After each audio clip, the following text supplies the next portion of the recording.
Hi friends, నేనండి మీ Dasari. Friends, మీ అందరికీ ఒక చిన్న విషయం చెప్పాలి. గొప్ప విషయం అండి, చాలా మంచి విషయం. తెలుగు కళాకారులకు యాక్టింగ్ రాదంటండి. హాయ్, తెలుగులో మంచి నటుడే లేడంట. అసలు వాళ్ళ ముఖాలు తెలుగు స్క్రీన్కి పనికి రావంట. టీవీలో యాక్ట్ చేస్తున్న తెలుగు ఆర్టిస్టులు అందరూ కూడా అంట వాళ్ళకి అవకాశాలు ఇవ్వడానికి ఎవరో ఇచ్చేయట్లేదండి. అందుకే వాళ్ళని తీసేస్తున్నారు. ఈ మధ్యన పక్క రాష్ట్రాల నుంచి ఇంపోర్ట్ చేసుకుంటున్నారండి టీవీ యాక్టర్లను అందరినీ.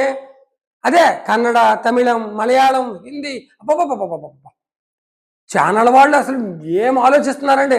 గొప్ప గొప్ప ఫేసుల్ని ఇంతంత మందం మేకప్లు వేసుకుని మన టీవీ ముందుకు వస్తుంటే అసలు స్క్రీన్ పగిలిపోతుంది అనుకోండి. తెలుగు ప్రేక్షకులు ఎంత బాగా రిసీవ్ చేసుకుంటున్నారండి.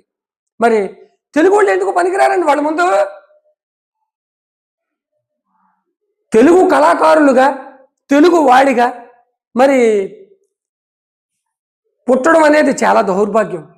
అందులో కళాకారులుగా ఉండడం వాళ్ళ దురదృష్టం. వాళ్ళ ప్రొఫెషనల్ ఆర్టిస్టులుగా ఇండస్ట్రీకి వచ్చారు.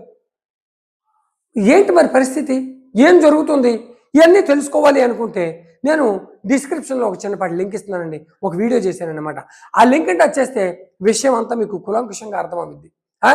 అసలు ఏం జరుగుతుంది, గత 15 సంవత్సరాలుగా ఏం అన్యాయం జరుగుతుంది తెలుగు కళాకారుల పట్ల అనేది మొత్తం చెప్పాను. వీడియో నచ్చినట్లయితే లైక్ చేసి, కామెంట్ రాసి, షేర్ చేసి ఛానల్ని సబ్స్క్రైబ్ చేసుకోండి ఫ్రెండ్స్. ఉంటాను, మీ దాసరి.